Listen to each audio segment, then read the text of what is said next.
श्री स्वामी समर्थ.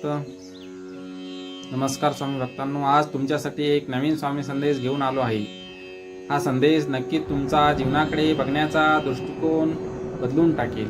त्यामुळे हा संदेश शेवटपर्यंत पहा. तुम्हाला एवढी मी खात्री देतो की हा संदेश तुम्हाला नक्कीच आवडेल, पण त्यासाठी तुम्हाला संदेश शेवटपर्यंत ऐकावा लागेल. चला तर मग व्हिडिओला सुरुवात करण्यापूर्वी सर्वांनी आपल्या मनामध्ये एक अंक निश्चित करा आणि हा संदेश शेवटपर्यंत ऐका.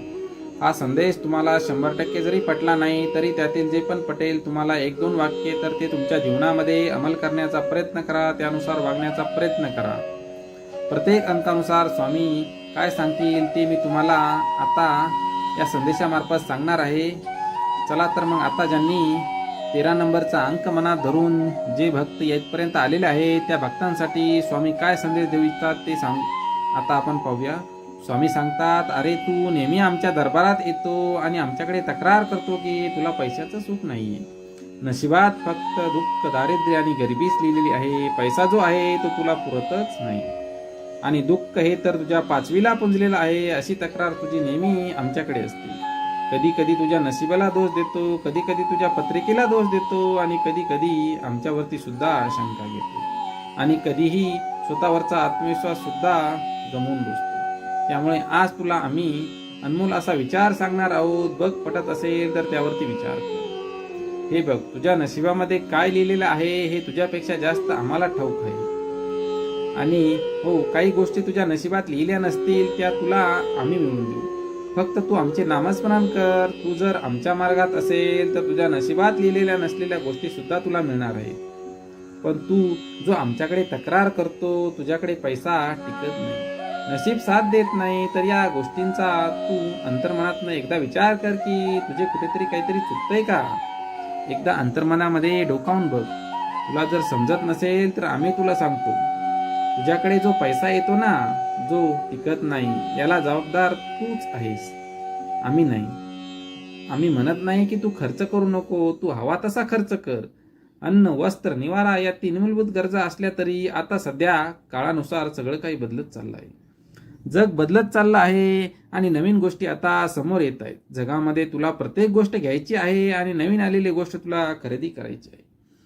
तुझा अट्टहास एवढाच असतो की आलेली नवीन वस्तू तुला खरेदी करायची आहे. शेजाऱ्यांनी घेतली म्हणून, मित्रांनी घेतली म्हणून प्रत्येक गोष्ट तुला त्यांच्या प्रमाणात तुला खरेदी करायची आहे. सध्या चैनीचा वस्तूंचा क्रेज वाढला आहे. त्यामुळे दुसऱ्याला असेल, दुसऱ्याजवळ असेल ती वस्तू आपल्याजवळ असलीच पाहिजे, हा अट्टहास सुद्धा खर्च वाढण्यास कारणीभूत आहे. त्यामुळं तू तुझ्या खर्चावरती नियंत्रण करण्यासाठी तुझ्या ऐपतीप्रमाणे तू खर्च कर. दुसऱ्याकडे आहे म्हणून तू खर्च करू नको, कारण की त्यानं जी वस्तू घेतली आहे ती त्याच्या खर्चाप्रमाणे, त्याच्या अवकातीप्रमाणे, म्हणजेच तो जेवढा खर्च करू शकतो त्याप्रमाणे त्यांनी घेतलेली आहे.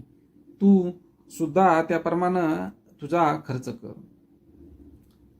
त्यामुळं तुझ्या जीवनामध्ये जो पैसा टिकत नाही ना, या कारणाचं तुला उत्तरच सापडेल. तुझ्या अंतर्मनामधनं तू एकदा विचार कर, तुला नक्कीच त्याचं उत्तर सापडेल. आता ज्यांनी 26 नंबरचा अंक मनात धरून जे भक्त इथपर्यंत आलेले आहेत त्या भक्तांसाठी स्वामी काय सांगतात ते आता जाणून घेऊ. अरे तू कुठेही असतो, काहीही करत असतो आणि जर तुझ्या मुखावर ती आमचं नाव येत असेल तर तू संसाराचा गाडा चालवत असताना देखील कुठलीही परिस्थिती येऊ, कुठलाही प्रसंग येऊ, आम्हाला विसरत नाही आणि तुझ्या मुखात सतत आमचे नाव असते. तर तू कुठल्याही मंदिरात जातो, कुठल्याही भगवंतासमोर तू उभे राहतो आणि तुझ्या मुखामध्ये फक्त स्वामी समर्थांचे नाव येत असेल तर तू पूर्णतः स्वामीमय झालेला आहेस, तू आमचा झाला आहेस. म्हणून बऱ्याचदा तुझ्या आयुष्यामध्ये असे प्रसंग येतात की तुला वाटतं की सगळं आता संपलेलं आहे, आता काय करावे, सगळीकडे तुला अंधार दिसू लागतो. पण तसेही परिस्थितीमध्ये तुला एक ऊर्जा मिळते, तुला एक बळ मिळते आणि पुन्हा तू उभा राहतोस. तसं घडत असताना तुला हे समजतं की हे असं का घडतं, तुलाही ऊर्जा कुठून मिळते, सगळ्या गोष्टींचा सकारात्मक का होतात. तुझ्या या प्रश्नाचे उत्तर आम्ही आहोत. तू पूर्णतः स्वामीमय झालेला आहेस, म्हणून तुला सांभाळण्याची जबाबदारी आमच्यावरती आहे. जो आमचा हात पकडतो त्याला आयुष्यात कधीच कोणाचे पाय धरण्याची वेळ येत नाही. जो आमचा हात पकडतो त्याला कधीच कोणाचे पाय धरण्याची वेळ आम्ही येऊ देत नाही. माझ्या भक्तांचा खटला माझ्याच न्यायालयामध्ये चालतो. माझ्या न्यायालयामध्ये खोट्याला अजिबात जागा नाही. मी कुठेही गेलेलो नाही. मी सदैव तुझ्या पाठीशी आहे, सदैव तुझ्या अंतरात्म्यामध्ये आहे, मध्ये मी वास करत असतो. जेव्हा जेव्हा तुला माझी गरज भासेल त्यावेळेस तू अंतरात्म्यामधनं मला आवाज दे, मी तुझ्या मदतीला धावून येईल. घाबरू नकोस, मी सदैव तुझ्या पाठीशी आहे आणि सदैव तुझ्या पाठीशी राहणार आहे. आता ज्यांनी 26 नंबरचा अंक निवडला आहे त्यांच्यासाठी स्वामी काय सांगतात ते जाणून घेऊयात. आयुष्यात कधीही काळजी, चिंता, प्रश्न येऊ देऊ नकोस, पण तरीही तुझ्या मनात अशी काळजी, चिंता, असे प्रश्न येत असतील, तर तुला भीती वाटत असेल तर तू घाबरू नकोस. तुझ्या आजूबाजूला सदैव जे दरवळणारी हवा आहे त्यामध्ये मी आहे, याची तुझ्या मनामध्ये जाणीव ठेव. या स्वामी माऊलीच्या छायेमध्ये यायला विसरू नकोस, कारण आम्हीच आहोत ब्रह्मांड नायक. या ब्रह्मांडामध्ये आमच्यापेक्षा चांगला निवारा तुला कोणीच देऊ शकत नाही.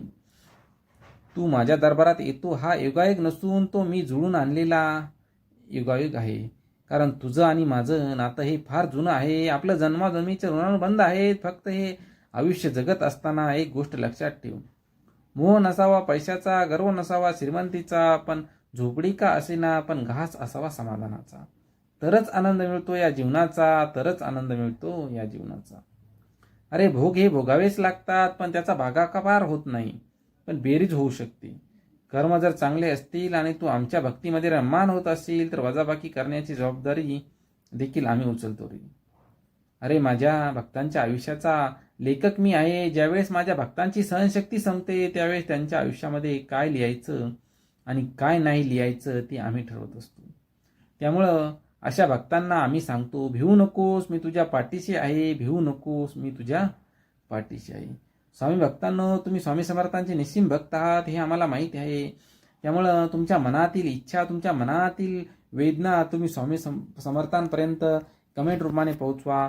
श्री स्वामी समर्थ, जय जय स्वामी समर्थ या महामंत्राचा जसा वेळ मिळेल तसा तुम्ही सकाळ संध्याकाळ जप करा. कमीत कमी रोज 1 माळ जप करण्याचा प्रयत्न करा. यामुळे तुमच्या मनाला शांती मिळेल, मनातील असंख्य प्रश्नांना चालना मिळेल, मनातील असंख्य वादळे स्वामी तुमच्या मनातील जे संकटे आहेत, मनावरती जे संकट येणार आहे, तुमच्यावरती जे संकट येणार आहे, तुमच्या मनावरती जे दडपण आहे ते दूर करण्याचं कार्य स्वामी समर्थ करतील.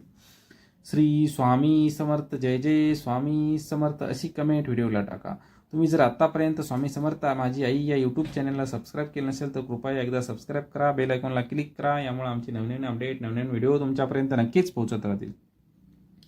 श्री स्वामी समर्थ.